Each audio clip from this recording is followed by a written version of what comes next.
the daunting challenge of introducing the extraordinary Rich Michelson, who has done so much in so many different fields so well that it's hard to know how exactly to frame his introduction. So we're going to leave that to the extraordinary and legendary Barry Mosher, who is with us tonight, and many of you will say, how do I know that name? Because he is a legend. He's known for being an extraordinary artist, and in fact, I've thought of him as a children's illustrator and famous for Alice in Wonderland and many other classics. But apparently his work is also in the National Gallery of Art, the Victoria and Albert Museum, the Pierpont Morgan Library, the Vatican Library, among others. He taught at the Rhode Island School of Design before joining the Smith College faculty, where he is the Irwin and Pauline Alper Glass Professor. Welcome to...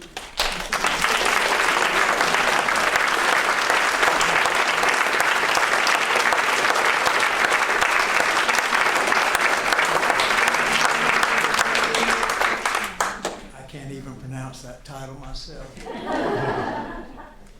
I just reduced it down to the glass professor. I met Rich Michelson sometime around 1980, I think it was. The circumstances are, I have to tell you, just a mite embarrassing. And I do hope that Rich won't mind my telling the story.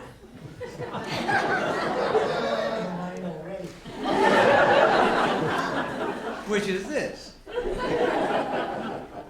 I was working over to the Hampshire County Jail on Route 66, doing a class in advanced perspective and encaustic painting for the inmates. You know, they're pretty good at that stuff. And it would be highly untoward of me to mention that just what it was that Rich was spending time in the House of Commons.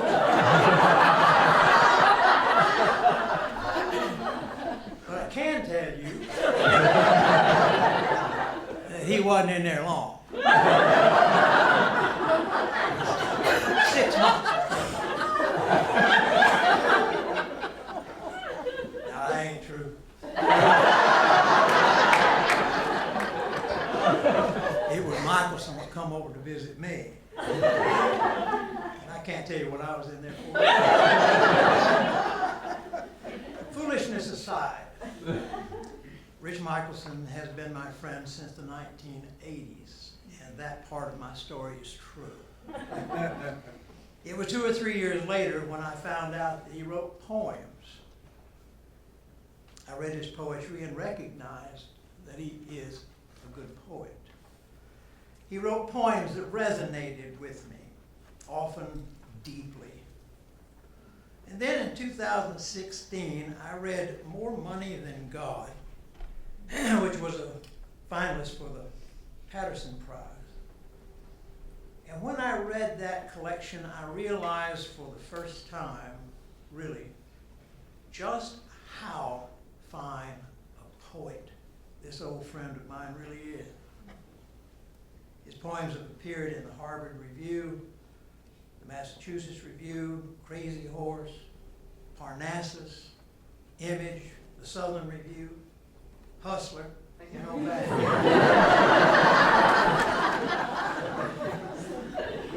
Not bad for an old boy from Brooklyn. And he's published a few books for kids and collaborated with folks that got names too big and important to even mention. Won all kinds of awards for him too. Hell, he's even stooped down to do 2 or 3 with me. Folks, Rich Michelson.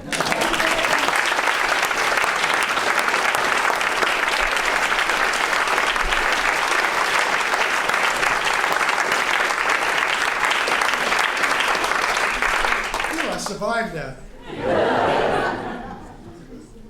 Wasn't sure. You never know what he's going to say. That's why I kept telling him, just read the damn booklet, huh? So I would like to say thank you to my adopted hometown. I'm thrilled especially to be sharing tonight with Bruce Watson and my good friends at the Eric Carle Museum. I'm especially honored because this award was previously given to so many writers I read and respect. Matty Glaze, who won last year, actually lived down the street with me. Our kids went to the senior prom together. Cammy McGovern's work I learned of when I attended the Sammy Awards and promptly read everything. The speaker in my book, Too Young for Yiddish, was named after Aaron Lansky and the Yiddish Book Center, which won a previous award, and that's also where I first met my dear friend Leonard Nimoy, the subject of my book, Fascinating. And so many others, Pat Schneider, Polly Longsworth, Arthur Kinney. The Amherst High School Theater Department, I think, got the award, was that last year? And they did a lot to nurture my daughter, who is not here tonight, because she is the vocal coach for Dave Malloy's new show opening next week on Broadway.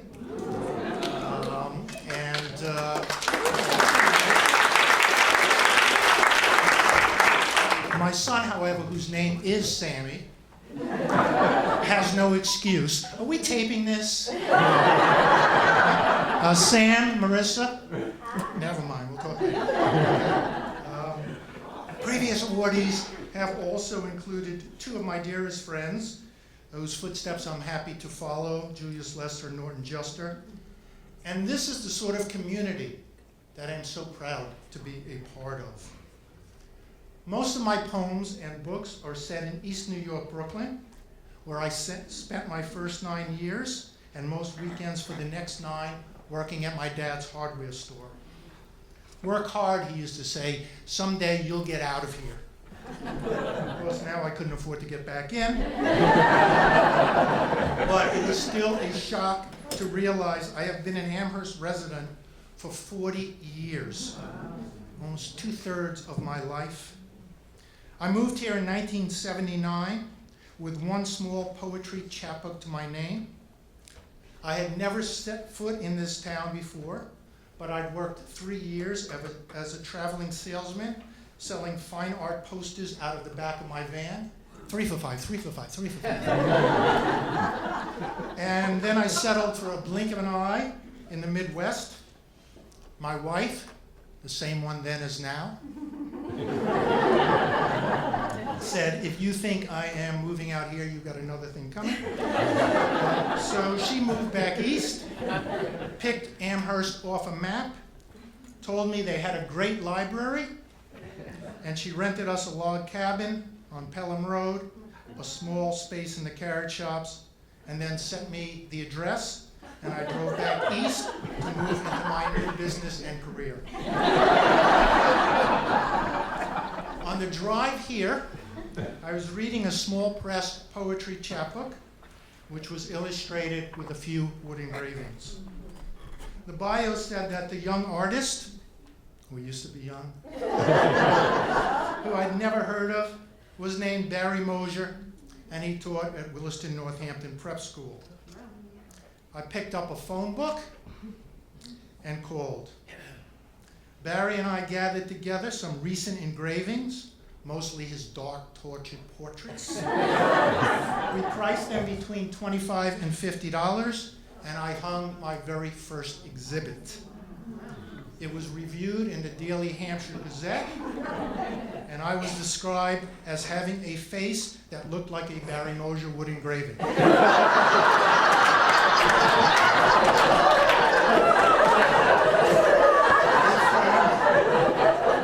If you check the auction items out there, you will see, in fact, that face by Barry Mosier. If you bid on that auction, that piece, I am happy to trade that out for any artist or author portrait of Barry's of your choice. I met poets as soon as I moved into town. I met Paul Mariani, a good friend of Barry's, in this wonderful literary community. I also met musicians, another friend of Barry's, like Stephen Schoenberg.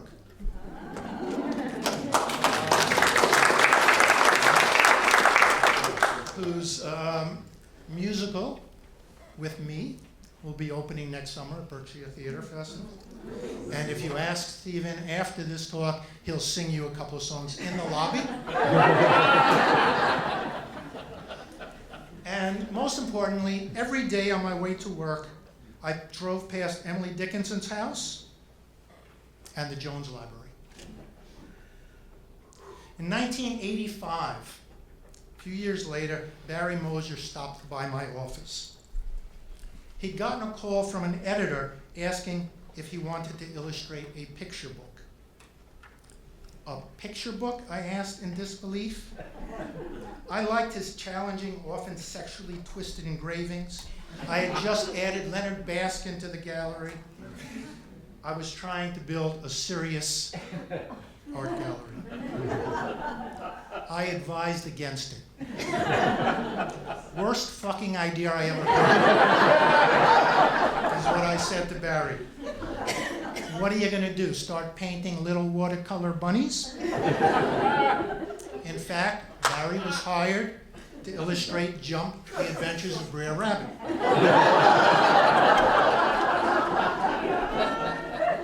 I did not grow up with books, and certainly not children's books. My parents were wonderful and loving in all ways, but we never once stepped foot in the Brooklyn Public Library. I do not recall being read to as a child, and when my own children were young, I didn't read to them. I was a lousy student, and as it was called at the time, I was the class clown. One of my oldest, dearest friends is here in the back, and I think he would vouch for that. Absolutely. Poor Mrs. Button. Let's pass that over. And just because in the lobby ahead of time he kept saying, "Are you going to mention me? Are you going to mention me? David Rothenberg, where are you?" Okay, you've been mentioned. It was not until 12th grade that I found literature due to Mr. Ketchum, who would not last a week in today's school system. He was a drunk with no boundaries, but he loved literature, especially Dostoevsky. One week he was on detention duty in the school library. I was the only detainee. We started talking Raskolnikov, and then after detention was over, he drove me to Jones Beach so he could get a six-pack and some weed while we finished the conversation.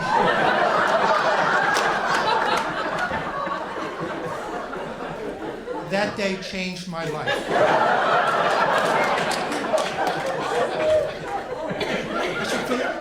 I should actually explicate what I mean by that. Okay.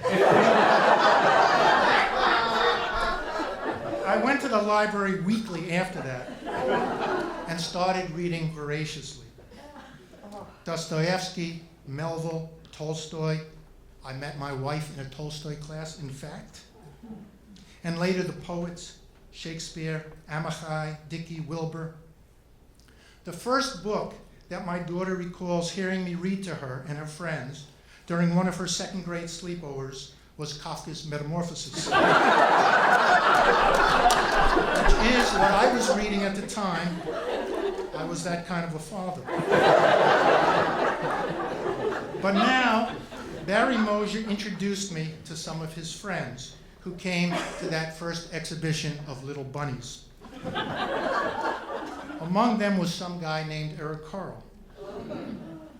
I began looking at the books many of the local illustrated and writers were illustrating and writing, and it introduced me to a whole world I knew nothing about. The best of them, I had to admit, were the equal in both skill and vision to anything I had been reading or seeing in my favorite museums. My two passions were art and poetry. How could I have been unaware that the best of both was often combined in the form of a picture book? By the time my kids came home with friends from college, I would be sitting in the living room, and I'd call them over to read, like from, say, James Marshall's The Stupids. So I was still an embarrassment. In my book, Bussing Brewster,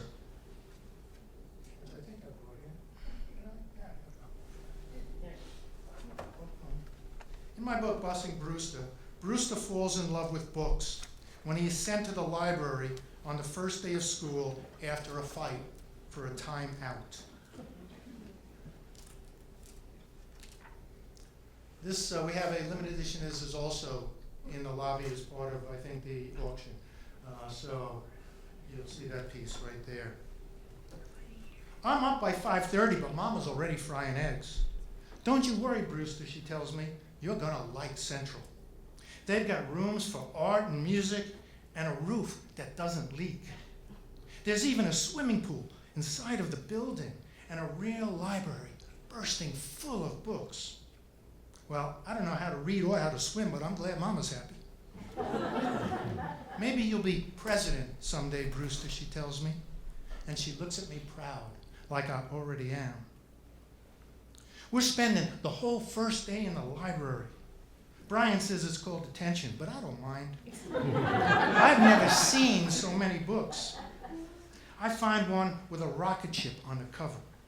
I turn all the pages and then start again from the front.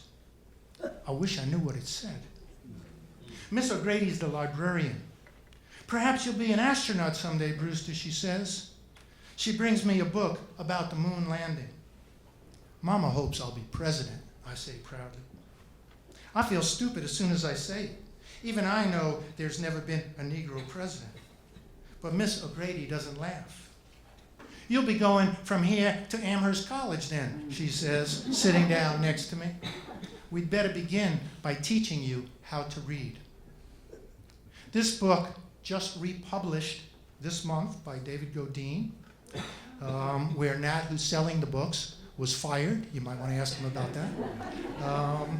Was one of the New York Times 10 best books of 2010. But it was written 2 years before I'd ever heard the name Obama. In a 2005 speech to the American Library Association, the then Senator Obama gave an apology for all those times I couldn't keep myself out of trouble and ended up sitting in the library on a timeout. He went on to say that the moment we persuade a child, any child, and I would add to that teen or adult, to cross that threshold into a library, we've changed their lives forever and for the better. I thank you for this recognition.